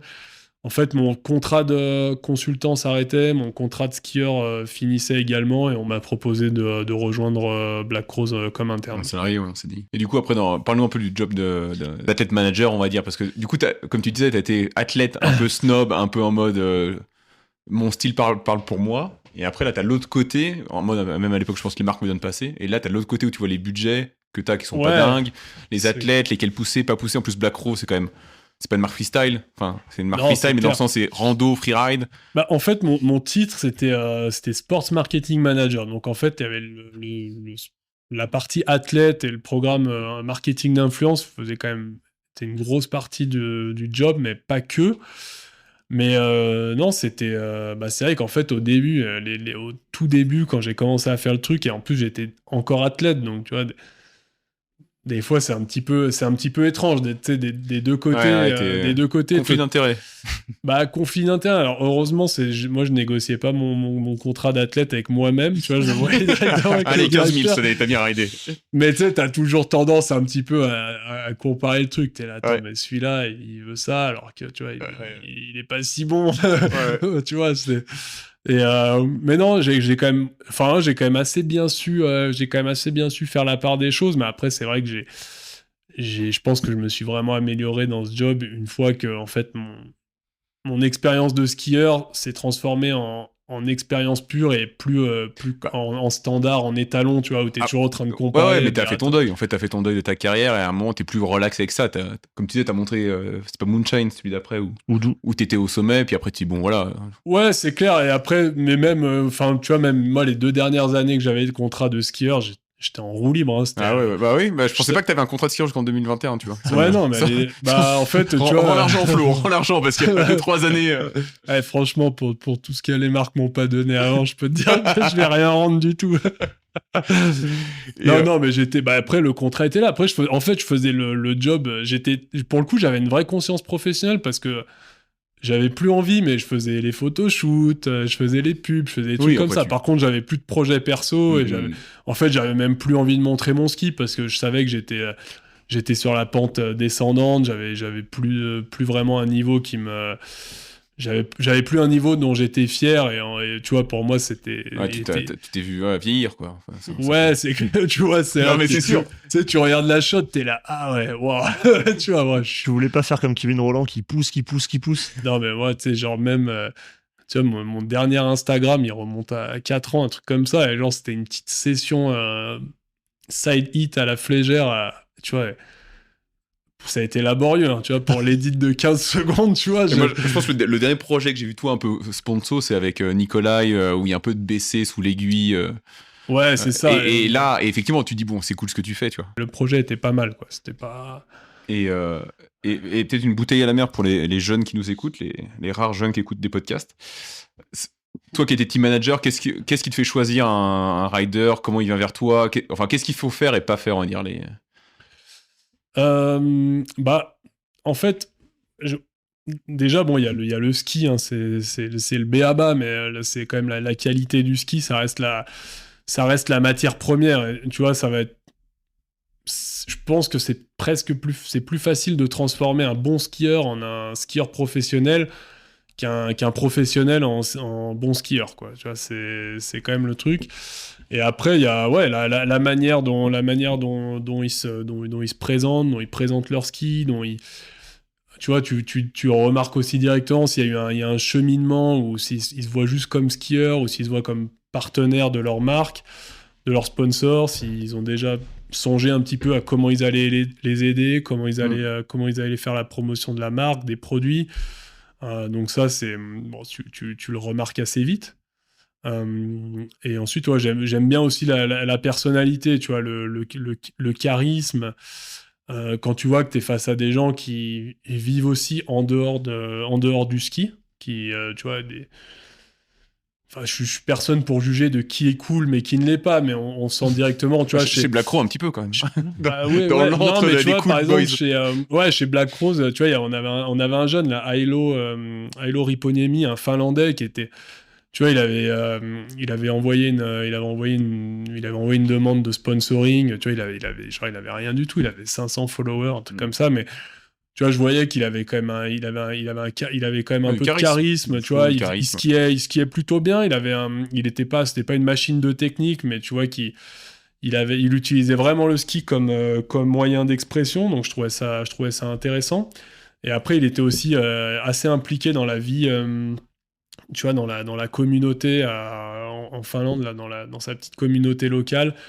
Et tu vois, il faisait des événements, il a lancé un magazine, des trucs comme ça. Et voilà, moi, c'était un peu le package global que je valorisais au-delà de juste la performance, juste le pitch commercial.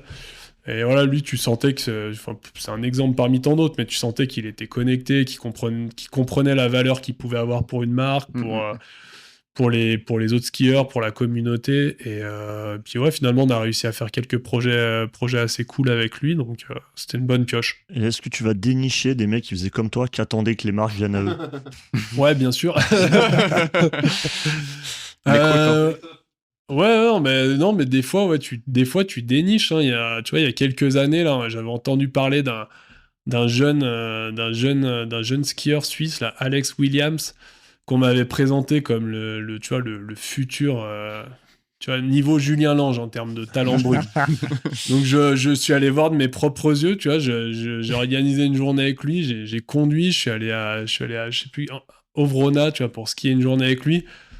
Ouais, j'ai compris à quoi j'avais affaire, quoi. Le mec, c'est un mutant, quoi. Il est surtalentueux, etc. Donc lui, à cette époque-là, il s'était pas vu comme plus qu'un petit gars du club de Verbier ou je ne sais quoi. Et donc moi, j'ai directement j'ai pitché à ma direction. Il a sorti le contrat sur le parking. On a sorti le contrat sur le parking et en plus, je suis reparti de ma journée avec en bonus Mae Biderman qui avait servi de guide et en fait qui n'était pas moins impressionnant que le jeune surdoué. Donc j'ai fait d'une pierre deux coups. La direction était contente. Ce jour-là, il a signé tout le monde qu'il a croisé. Exactement. À l'inverse, il doit y avoir des moments moins simples. Comment tu fais pour sortir un gars qui plaît plus? Et c'est pas facile. On noue des relations, mais à un moment, il faut que ça s'arrête. C'est quoi les tips? Alors les tips, il n'y a pas de tips. Après, sortir des... C'est vrai que sortir des athlètes, en fait, finalement... Enfin, moi, j'ai jamais vraiment été sous la contrainte à travailler avec des gens que j'aimais pas, tu vois, qui me débectaient. Et en fait, ça, c'est... Pour le coup, moi, c'est quelque chose que je suis pas capable de faire. En fait, c'est-à-dire que si je fais pas trop dans le compromis de ce côté-là. Et c'est vrai que je peux mettre ma démission dans la balance pour ne pas avoir à bosser avec quelqu'un, enfin en tout cas un athlète. Donc du coup ça m'est jamais arrivé. Ah ok. Non, sinon de mettre ta démission. C'est le genre. Balance un athlète avec qui tu voudrais pas travailler. Un skieur. Tu veux pas drop Non, mais là par contre, je vais donner un bon exemple d'une fois, tu vois, ça m'a vraiment brisé le cœur. C'était Christopher Turdell chez Black Rose. Tu vois, c'est le OG du ski freeride, quoi. Tu vois, c'est le gars, il est très très fort en ski, mais en plus, il a cette espèce de charisme. Tu vois, en fait, t'as envie de passer du temps avec lui. Il est très sympa. Il est chill, tu vois, il a une super aura, il est calme. Tu sais, c'est une bonne compagnie, quoi. Il est vraiment, vraiment très sympathique et j'avais noué une bonne relation avec lui au-delà du simple cadre professionnel. Et en fait, Black Rose avait déjà ce projet de pousser sur l'appareil. Et donc, à un moment, c'est vrai que quand tu dois pousser une catégorie de produits plus qu'une autre, y a des arbitrages qui se font. Et là, l'arbitrage était qu'il fallait dégager du cash côté sports marketing sur les skis seulement pour accélérer sur des nouveaux profils qui allaient être et en ski et en appareil. Parce que Christopher est chez Peak Christopher Performance. était déjà chez Peak, il était hyper bien maqué, il n'avait pas envie de faire c'est une des grandes images un des grands riders. Voilà, donc il a fallu que je lui explique que c'était fini, mais en fait pour moi là j'ai pas d'autre arme, d'autre astuce qu'en fait y être honnête et de dire ce qu'il en est, quoi. Et quand t'es sport marketing manager, team captain, ce que tu veux, 95%, t'es captain good time, tu fais signer des contrats, tu donnes des skis, tu vois, tout le monde t'adore, mais du coup, il y a une contrepartie à ça, c'est que des fois, en fait, tu dois aussi assumer tes choix ou prendre des décisions qui vont dans le sens de la stratégie de la marque pour laquelle tu bosses. Après, c'est moins plaisant, mais il faut le faire. Ouais, mais après, il y a aussi plein de moments où tu dis non. Enfin, quand chaque athlète va te pitcher son projet annuel où tu dois remettre au pot, là, tu dis un paquet de fois non. Et ça, c'est aussi dur parce que tu mets de l'argent dans des projets, tu sais pas ce qui va en sortir, tu vois. Ouais, c'est ça. Après, pour moi, le stance que j'adopte, c'est que je suis toujours assez rationnel, factuel, et on va dire que ma perception d'un projet, mon attachement, ma sensibilité à quelque chose qui est pitché ça peut rentrer en compte à un moment, mais ça peut pas être l'élément décideur du fait qu'on va supporter ou pas. Donc finalement, il y a beaucoup d'autres choses qui rentrent en compte. C'est les produits, l'intégration des produits. Est-ce que c'est les produits qu'on veut pousser cette année-là? Ensuite, si c'est le cas, est-ce que c'est la bonne manière de le faire? Est-ce que c'est en phase avec l'image de marque, la manière dont on veut parler de ces produits? Ensuite, la performance, tu vois, c'est quelque chose qui est, tu vois, pareil, c'est un bon indicateur de la qualité du projet, quoi. Et si une marque doit se positionner dessus ou pas, donc c'est tout ça. Et en fait, j'essaye d'être assez factuel aussi, pour être droit dans mes bottes par rapport à mon choix, mais aussi pouvoir l'expliquer et le faire comprendre aux athlètes. Qu'ils soient déçus ou les heureux lauréats d'un... Des fois, comme tu disais, tu as des planètes qui ne s'alignent pas entre le plan produit des marques de ski et le plan produit. Une année, tu vas sortir un ski de piste, carving, et l'athlète va te pitcher une ligne en Alaska. Donc, c'est difficile à soutenir financièrement. Il faut quand même que ça... Et eux, ils ne peuvent pas le savoir non plus. Tu vois, là, les dernières années chez Black Rose, il y avait vraiment l'ombre de l'appareil qui planait sur tout. Et c'est vrai que les athlètes qui n'étaient pas dans le programme appareil, ils me disaient, mais... on a un avenir ici, tu vois, du coup, c'est vrai qu'à un moment, tu dois être droit dans tes bottes, droit dans la direction de marque. Tu dis, est-ce qu'on est, on fait que ça, ou est-ce qu'on soutient encore les projets ski? Et le ski, c'est quand même, pour Black Rose, c'est quand même, aujourd'hui, c'est quand même une grosse part du chiffre d'affaires. Donc, finalement, suite à ça, il a été décidé, tu vois, continuer de soutenir les projets des athlètes qui étaient que sur le programme ski, mais il a fallu ce petit électrochoc. Du coup, tu parlais d'avoir un avenir chez Black Rose. Toi, là, on est en train d'enregistrer. Le temps passé, hein.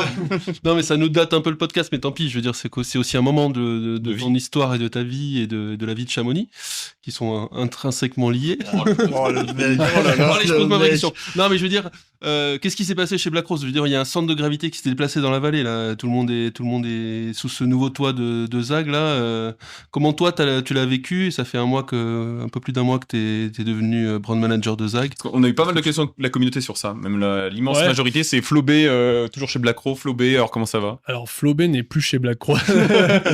Non, j'ai quitté mes fonctions chez Black Rose fin novembre.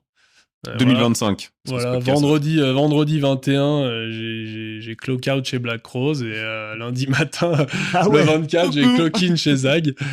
Donc j'ai pris un nouveau rôle dans cette marque voisine, qui consiste en fait à gérer l'image de marque, le développement et la construction de celle-ci. Et c'est un projet qui est c'est une marque qui est là depuis longtemps, en fait. Elle a 22 ans, si je me trompe pas. Mais finalement, le nouveau Zag, le projet du nouveau Zag n'en est qu'à ses balbutiements. Donc n'étant pas en mesure de lancer mon propre projet, ma propre marque, j'avais envie d'essayer d'être avec, de monter à bord d'un projet qui partait de zéro. Enfin, même si c'est pas le cas, mais vu qu'il y a eu un rebranding, il y a le nouveau logo, des nouveaux reboot, etc. On part presque de zéro, même s'il y a quand même de solides fondations. Enfin, je veux dire, les 22 années de l'histoire de la marque sont pas achetées, loin de là.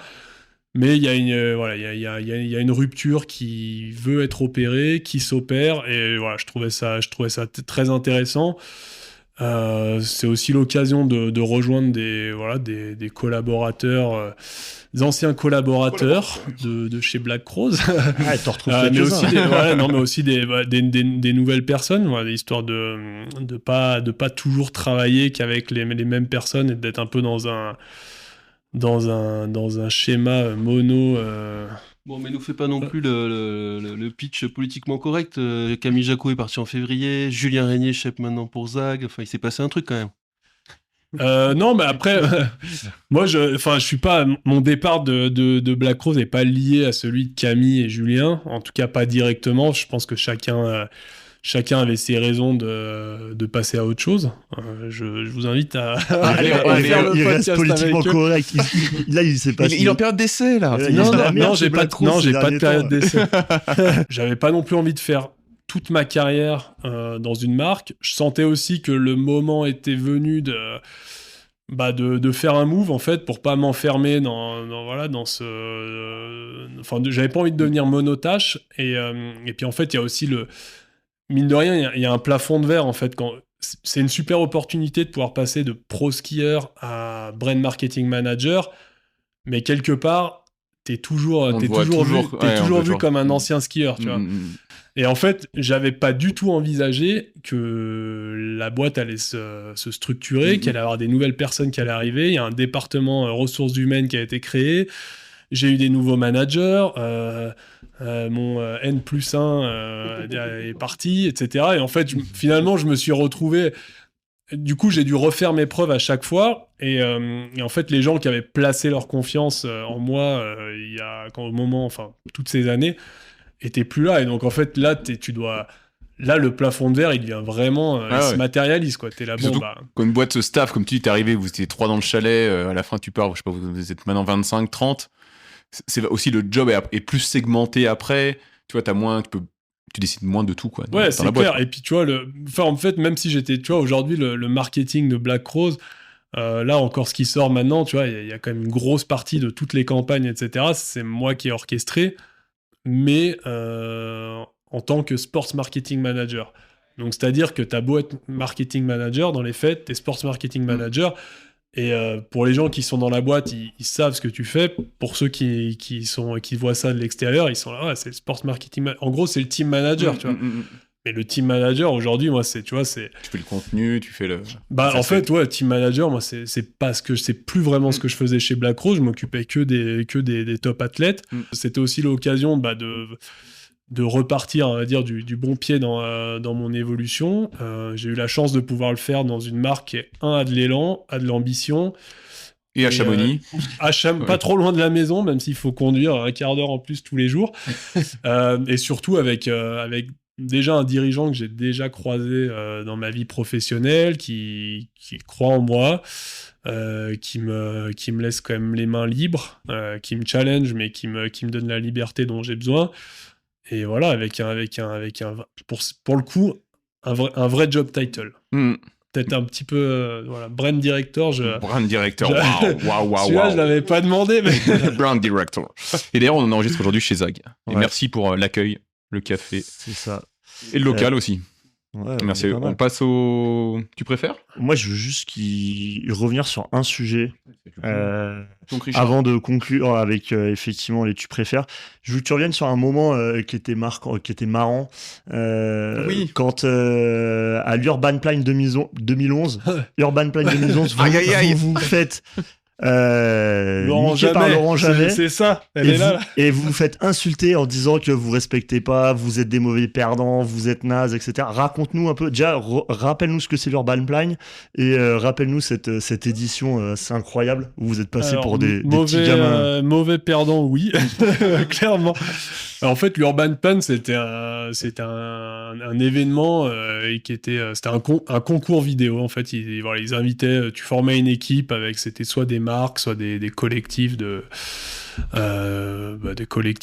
skieurs, de snowboarders, par exemple Gypsy Feeling, les Crapules, etc., qui venaient pour une semaine. La Plagne accueillait tout ce petit monde et il y avait je sais plus exactement quand ça se passait, mais il y avait en fait, jusqu'au moment où t'arrives, tu savais pas vraiment quelle allait être la thématique de la semaine. Mais là, en fait, on te donnait une thématique et t'avais une semaine pour produire une vidéo de ski scénarisée qui répondait à un cahier des charges. Et à la fin, voilà, tout ça était présenté, examiné par un jury. Puis il y avait une cérémonie une remise des prix. Avec un bon prize money à gagner. Il y avait 8000 balles à récupérer, un truc comme ça. Je crois qu'il y avait... Ça faisait, c'est ça. 8000 balles et des PlayStation. Et des tenues pictures. et donc, nous, c'était en 2000... je crois que c'est en 2012, hein, c'est l'année de Taz, d'ailleurs. 2011, celui-là. Et en fait, on y est allé, et je sais plus ce qu'était la thématique, mais je crois que c'était un peu genre le bac de philo, quoi. Le hasard, l'imprévu, etc. C'était ça, exactement. Et donc, tu vois, là, donc Yann s'empare du truc, approche, tu vois, genre, très poétique, très... Tu vois, je sais plus ce que c'était. Je crois que c'était le hasard. Enfin, vraiment le bac de philo. Et il fait un truc, tu vois, assez... tu vois, c'était vraiment... Il a une approche un peu, tu vois... tu sais, c'était artistique, c'était très sensible. C'était vraiment, tu vois, on s'est mis à nu, au propre comme au figuré, parce que moi, il fallait que je sois nu, d'ailleurs, dans une scène d'introduction, etc. Mais il a créé un peu cette espèce de vidéo artistique... je l'ai plus vraiment en tête, mais... Alors, Skipas le décrit comme une fable philosophico-poétique, quasiment un trip psychédélique sur le hasard. Donc, voilà, c'est ça, exactement. Et en fait, c'était quand même assez subtil, tu vois, c'était Yann, il n'y avait pas de... Nous, en fait, on voulait éviter surtout de faire de l'acting à la plus belle la vie, tu vois, que ce soit moisi, en fait, que ça vieillisse mal, tu vois. Ouais, je vois bien. Parce que je pense que là, après, on va regarder les vidéos et on va voir qu'on aurait dû gagner. Mais du coup, il a fait ça, et en face, on avait tu vois, la team un peu hype du moment, c'était Laurent Jamet, les frères Collet, et il y avait un peu toute une équipe, c'était la Team Picture, en gros. Ouais, il y avait Eustache et Bonner, non? Ouais, et en fait, eux, ils ont fait un truc, tu vois, c'était un peu à l'époque où je pense qu'il y avait Intouchable qui était sorti, ou un truc comme ça. Exactement. Et genre, Lolo Jamet, tu vois, un gros stratège, bam, il sort l'handicapé direct. Genre, fauteuil roulant, genre, avec de l'acting, plus belle la vie et tout. Et ils nous ont battus, tu vois, mais... Tu vois, moi, je trouve c'était un peu fourbe comme move, tu vois, le coup de l'handicapé et tout. un peu trop obvious, mais ça a marché, donc ils nous ont battus. Et, mais le fait est que je pense qu'en termes de qualité de production, franchement, et de ski, on leur a roulé dessus. Mais du coup, la pilule était vraiment amère, quoi, surtout quand... En plus, on s'était vraiment donné du mal parce que le premier jour, Yann a formaté la carte mémoire avec toutes les shots dessus, donc on a perdu une journée de tournage, donc on a vraiment dû charbonner pour rattraper notre retard. Et du coup, on l'avait très très mauvaise, et du coup, on nous a offert des tenues pictures et on les a pas acceptées, on les a refusées. Mais on est revenu l'année d'après, on a gagné. Ouais, parce que vous gagnez en fait chaque année vous avez toujours gagné. Ouais. Et là, c'était l'année où vous avez fait battu. Ouais, mais allez voir les vidéos, franchement. C'est drôle parce que dans les commentaires des ski passeurs, aucune raison n'est valable pour ce genre d'attitude prétentieuse. Vous vous ridiculisez, vous manquez de respect aux autres équipes. Et Julien Lange qui répond, on a nos raisons, mec, t'inquiète. Ouais, mais regarde, aujourd'hui, on parle de ça, on parle pas du scénar de Lolo Jamet, quoi. Tu vois, on voulait, en fait, j'arrive pas à retrouver les vidéos. En fait, elles y sont plus sur Zappix. Le serveur Zappix, il le moteur de recherche est mort. Ouais. Donc on n'a plus. Tu peux pas défendre. Ça se réveillait. C'est pas quelqu'un qui se réveillait à Paris. Ils avaient filmé vachement à Paris. Il y avait le truc urbain et la ville. Je me rappelle. Ouais, il y avait en fait c'était du Lolo Jamet, tu vois ça. C'était très triste, c'était très drama. C'était très obvious. Hein, c'était first degree à mort. Ouais, il nous a plié, hein, tu vois. Il nous a plié, mais après, l'année d'après, on est revenu avec un remix de Be Kind Rewind, avec des extraterrestres et on avait préparé un one-off, tu vois, une Golf qu'on avait habillé d'aluminium et de carton, tu vois, pour que ce soit un vaisseau spatial. Et là, on a renoué avec le succès, quoi. Avec 8000 balles. Et les 8000 balles. En vrai, le concept, il est trop bien. Ça ouais, ça devrait, il devrait le remettre au goût du jour. Je crois qu'il y a 5 fois, ils vont faire je sais pas si j'ai le droit de le dire. Il y avait un projet, ça. J'ai un dossier de presse qui est passé, en tout cas, et pour l'année prochaine, ils veulent refaire un truc comme ça. Ouais, où les équipes se filment. C'est assez novateur, en fait. Tu faisais novateur. C'est pas si vieux, mais tu crées du contenu. 2011, hein, c'est Hugh Olson qui avait lancé ça. Ouais, mais lui, c'était sans la partie scénar. Tu vois, ouais, mais pas de street. Ouais, mais c'était très perf, le truc. C'était des billets, ouais. Des billets de en fait, Urban Pan, tu tirais au sort ton thème parce que sinon, vous prépariez les vidéos, vous arriviez, vous aviez déjà toute l'intro, la conclusion. Jamais, il avait filmé la moitié de sa tape avant. Mais et donc l'année d'après, donc tu vois, il n'a pas digéré. On est revenu avec une team et tu vois, Yann, il a fait une Lolo jamais. Il avait préparé un peu avec Arthur Giraud, un ancien snowboarder pro qui était devenu son binôme, qui est toujours d'ailleurs.